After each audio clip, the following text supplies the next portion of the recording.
Hi, my name is Caleb, and I'm going to be going through the Hell in a Cell pay-per-view predictions of mine and what WWE might do. First match is WWE Championship, Sheamus and Randy Orton. Uh, Randy Orton just won it. I couldn't see the WWE writing him in to lose it, unless they want him to feud with Nexus or feud with someone else. There was a little thing there with Jericho, not very big, but obviously Randy Orton ended it really fast with a punt. But I think might happen is we might see Triple H return at Hell in a Cell. He's been in a lot of Hell in a Cell matches.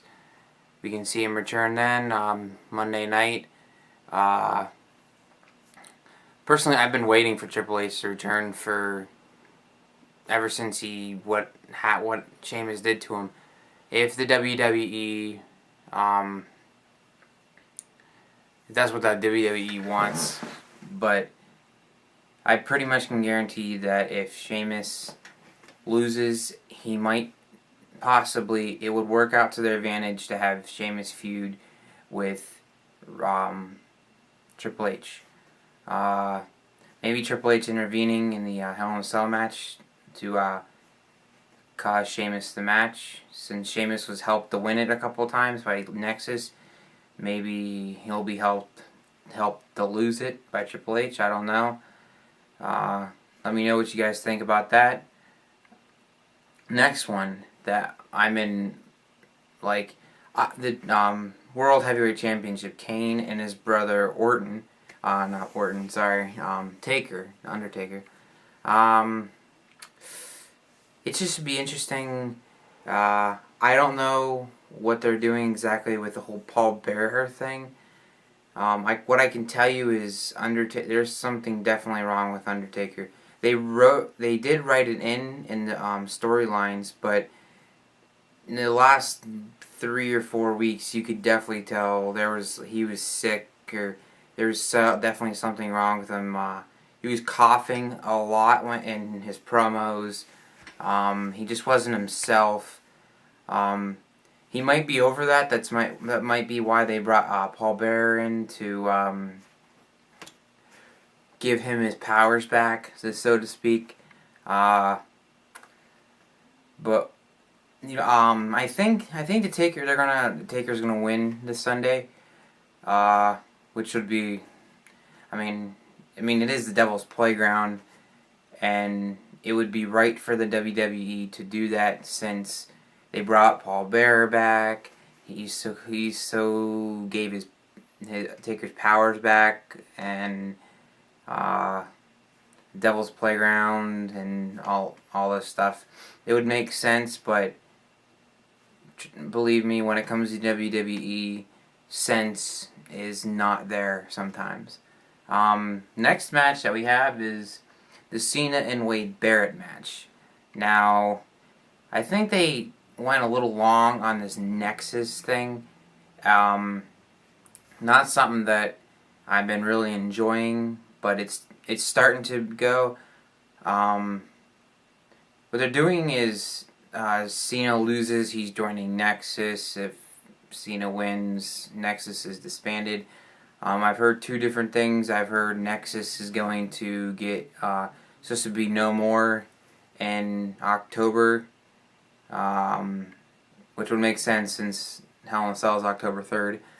I've also heard that Cena is going to heel for the first time. I'm not excited that Cena is going to heel, but it might do something. I mean, from what I've seen from the last 15 years of watching wrestling, Cena's definitely the biggest person that's never been heel. Or even Orton was Edge, all those guys. Some people just have the heel about them. That's what they are. That's what they're known for. I don't think they might give Cena a heel, might make him join Nexus. I don't think Cena would make a very good heel. He's always been there from the very beginning as and a face, so I don't think they'll do that. One thing I would like is if Nexus would beat, if Wade Barrett beat Cena, is how Cena was always talking about, oh, I'm going to destroy you guys one at a time. Now this would be a perfect moment if Cena he's in Nexus for him to pick off each Nexus member from the inside. So that could be something, but I would highly doubt to see that they'll give Cena a heel. I don't think Cena will be a very good heel. Orton, excuse me, Orton's a pretty good 50-50 on the heel slash face, baby face. He's pretty good. Jericho, again, he was faced for a very short time. What's not actually ironic is this past Monday night was Orton versus Jericho, and Jericho was the heel, and Orton is the face. But the last time these two really met, Orton was the heel, and Jericho was returning to so-called save us from Orton, and Orton was WWE champion. So it's kind of like a little vice versa from when Jericho started. And they have the triple threat submission match with John Morrison, The Miz, and Daniel Bryan for the United States title. I mean, I like The Miz. I like Bryan. They're really big. They're starting to get a little big on Morrison. I don't know. All of them are contenders for the United States title. I don't think they'll have Miz win it back. For one reason is they really need to start focusing on him cashing in the Money in the Bank. Or they could have him be the so-called first person to hold the United States and the WWE title at the same time. I don't think they'll do that, but Daniel Bryan, I would expect he would retain because he's new, first title he's ever won. If it was me, I would be telling them, oh, I want to have a longer run than I originally did. And then we got Morrison. Morrison's been all over the place. I don't see Morrison being any after this match. I don't see him have a place anywhere for it. It's my thing. Believe it or not, there's only 3 matches listed on WWE.com, but 2 possible matches. This past Monday night, Natalya won the Battle Royal, Divas Battle Royal, to challenge LA Cool to the unified women's title, which is like the most retarded thing in the world. With the titles are getting a little retarded. They unified the tag titles, they unified the women's titles. All they have to do now is unify the United States and Intercontinental title and unify the world titles, and then there will be one title. They might be trying to go to something similar to what TNA has. But TNA has also brought in a couple titles too. Let's see. I personally don't really like Cool. The whole premise of it is just retarded and stupid. I don't. Will Natalya win? I'm not sure. They might be. What I would like to see is maybe Caitlyn from NXT feuding with Cool. Caitlyn possibly winning the unified title somehow. That's a long stretch, but I think Cool's gonna be champions for a while. Next possible match is Dashing Cody Rhodes and Drew McIntyre. I'm not sure who they would be facing, really, to tell you the truth.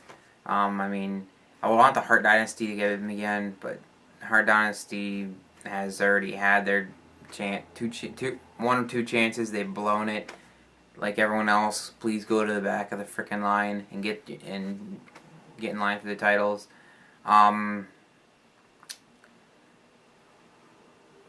Who I would really like to see win the titles, a long shot, would probably be Santino and Kozlov. Very unique team, but I'm not sure. There's a tag team on SmackDown I'm not too familiar with. It's the Dude Busters or something like that. I haven't been following the SmackDown much, but I don't know. They're tell the truth, the whole unification of the titles thing's kind of stupid. Like, all the unification thing is getting stupid. I mean, they're two different shows. Well, they're run by the same company, but they're two different shows. And please have a title for every spot in each one. They've also gotten rid of a lot of good titles. Hardcore title, another one. I didn't. That was back in the mostly in the Attitude Era. I didn't get I didn't really. I wasn't big back then, but from what I did get to see some of the title retentions, and the one thing I liked about it was the Hardcore title was defended at all, wherever you were. There was a match. Like, if you were the Hardcore champion, you had like no life whatsoever. You had to defend it.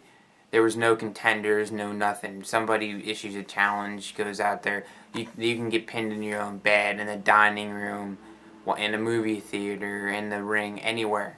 But they got rid of that. I wasn't around with the European Championship much. I believe that was more of like the Hardys kind of thing, but I don't know. Cruiserweight, the Cruiserweight has jumped a lot, like a lot. I don't know. They've gotten rid of it, brought it back, vacated it, done all this crap with it.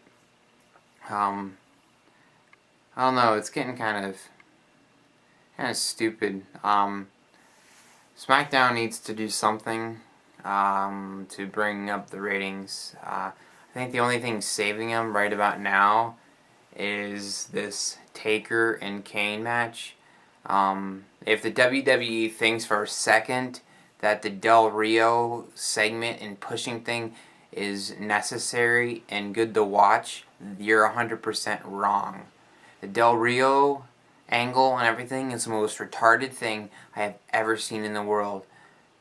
The only good thing that came out of that was that they wrote Christian out because he had an injury.